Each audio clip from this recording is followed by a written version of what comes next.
Ecuador, martes 13 de enero de 2026. Hoy, un recorrido por 3 niveles del Estado. Primero, en las altas cortes, veremos cómo se deben usar y, cómo no, las herramientas para defender nuestros derechos. Y las consecuencias, casi penales de equivocarse. Luego, un debate que enfrenta la Constitución con la ciencia, los transgénicos y la biotecnología. Y finalmente, bajamos al territorio, a un pequeño cantón, para ver cómo un derecho constitucional se convierte literalmente en un plato de comida. Bueno, metámonos de lleno en esto. El primer tema es denso pero clave: las garantías constitucionales. Los documentos dejan claro que una cosa es tener derechos en el papel y otra muy distinta es hacerlos cumplir en la realidad. Hay varias sentencias que giran en torno a una figura llamada acción de incumplimiento. Suena a que es el último cartucho, ¿no? Cómo la Corte Constitucional insiste hasta el cansancio en un principio que llama subsidiariedad. Básicamente es un zapatero a tus zapatos. En una de las sentencias recientes lo deja clarísimo. La responsabilidad principal de que una orden judicial se cumpla es del juez que la dictó en primer lugar. Ese juez tiene que mover cielo y tierra, usar todos los mecanismos que la ley le da para hacerla efectiva. O sea, no se puede simplemente... No.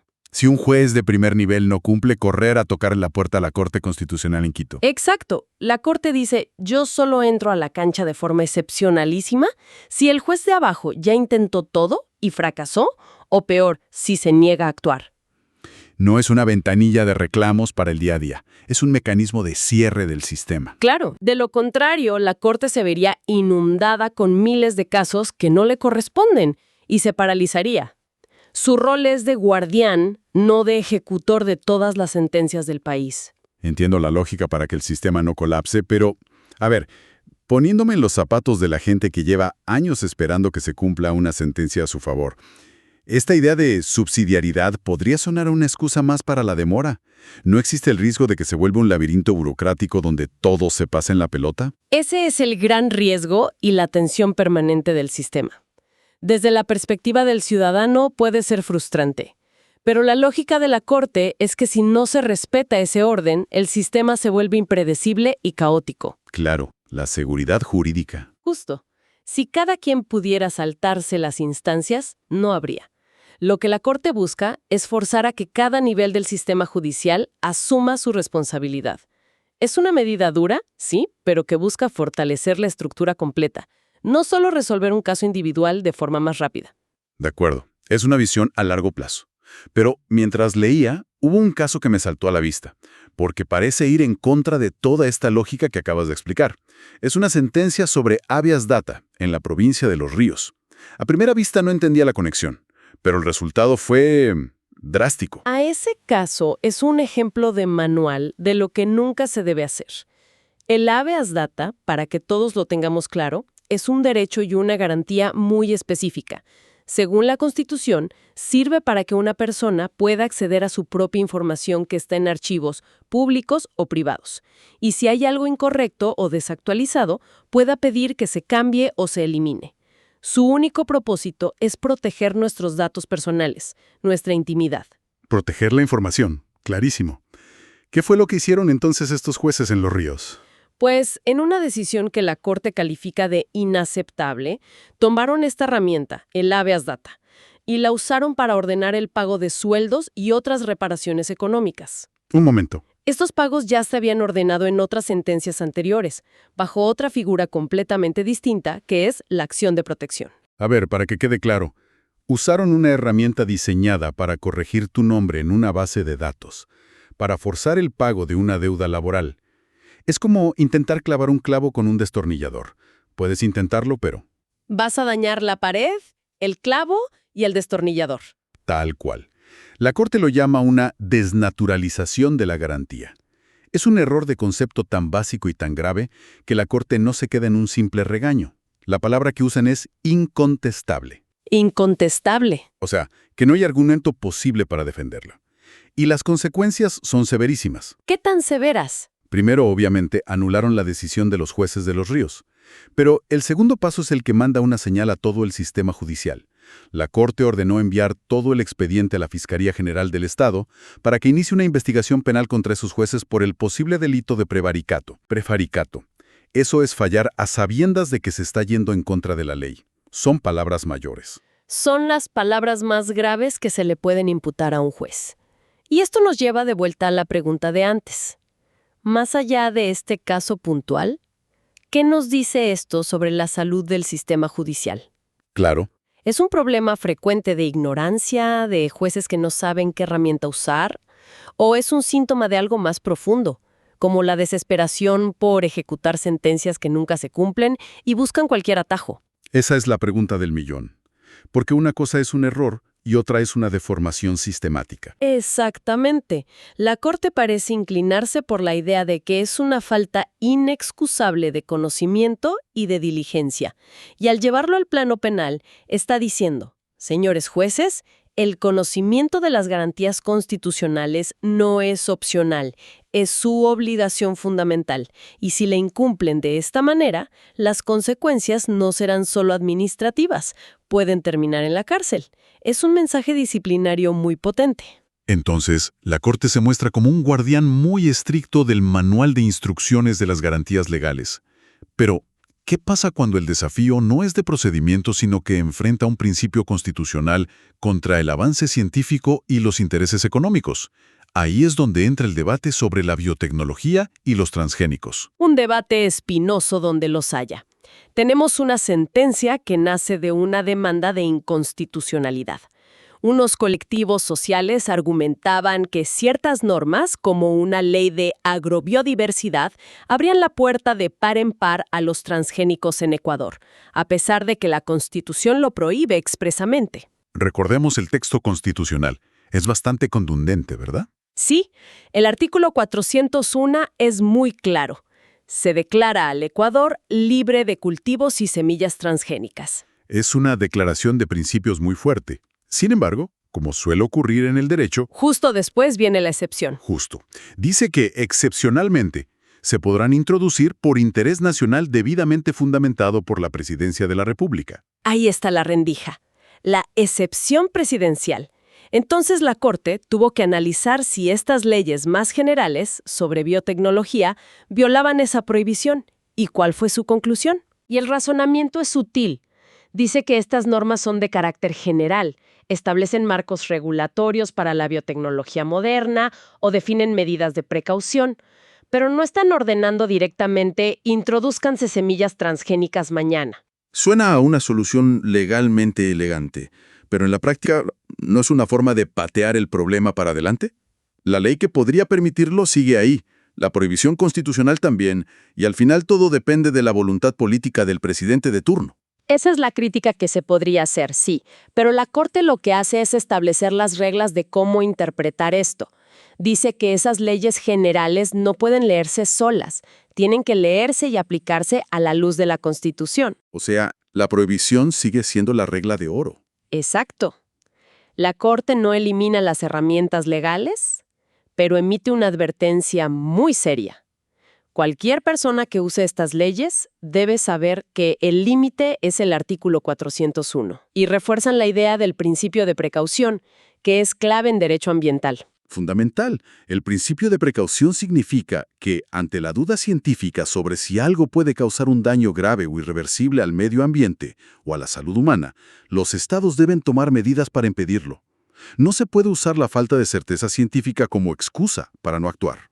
Y en el caso de los transgénicos, La Corte dice que este principio debe aplicarse con el máximo rigor. o sea que, para que un presidente pudiera activar esa excepción de interés nacional, no bastaría con un decreto que diga esto es bueno para la economía. Para nada. Tendría que presentar un expediente sumamente robusto, con evidencia científica sólida que demuestre, primero, que no hay riesgos inaceptables y segundo, que el beneficio para el país es tan gigantesco que justifica tomar esa medida excepcional. Me imagino, por ejemplo, una plaga que amenaza con destruir el 80% del cultivo de banano. Y la única solución viable es una semilla genéticamente modificada resistente a esa plaga. Quizás ese sería un caso de interés nacional. Quizás. Pero la barra está altísima. La Corte no le da un cheque en blanco a nadie. Hemos estado en las altas esferas, discutiendo principios constitucionales abstractos y tecnología de punta. Pero la Constitución también tiene que funcionar en la calle, en la necesidad más básica de la gente. Y eso nos lleva, de una manera muy directa, a un pequeño cantón en la provincia de La Suay llamado El Pan. Y es un ejemplo perfecto de cómo los derechos constitucionales bajan a la tierra. Tenemos una ordenanza municipal con un nombre larguísimo y muy formal. La ordenanza que establece los criterios y orientaciones generales, que regula la asistencia social mediante la entrega de kits alimenticios. El nombre ya nos dice mucho. No es un programa improvisado. Lo que me llama la atención al leerla es el nivel de detalle. No es simplemente vamos a dar comida a los pobres. Es toda una maquinaria. Exacto. Y si lees la primera parte, la exposición de motivos, es pura constitución aplicada. El municipio de El Pan cita directamente el buen vivir, o sumac causai, el derecho a la alimentación, la obligación del Estado de atender a los grupos de atención prioritaria. Toman esos grandes conceptos y dicen, ok, en nuestro cantón esto se ve así. Hay familias en pobreza y extrema pobreza que no tienen que comer. Tenemos que actuar. Y definen todo. Definen qué es un kit alimenticio, qué se considera pobreza, qué es extrema pobreza según parámetros técnicos. Establecen principios como equidad, transparencia, no discriminación. Es construir una política pública desde cero. Y aquí hay una palabra clave en el artículo 5 de la ordenanza. Institucionaliza. ¿Qué significa eso en la práctica? Significa que la entrega de kits de alimentos deja de ser un acto de buena voluntad del alcalde de turno, algo que puede hacer o no dependiendo de su humor o del presupuesto. Se convierte en una obligación permanente de la administración municipal con presupuesto que debe ser asignado cada año. Crea un derecho exigible. ¿Y cuáles son esos requisitos? Porque ahí está el diablo, en los detalles. Son muy claros. Primero, residir en el cantón. Segundo, que el ingreso familiar mensual no supere el salario básico unificado.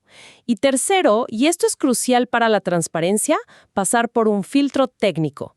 Se crea una ficha de valoración social y se contemplan visitas domiciliarias por parte de trabajadoras sociales para verificar la situación real de la familia. Se busca asegurar que la ayuda llegue a quien de verdad la necesita, creando un padrón de beneficiarios. Justo.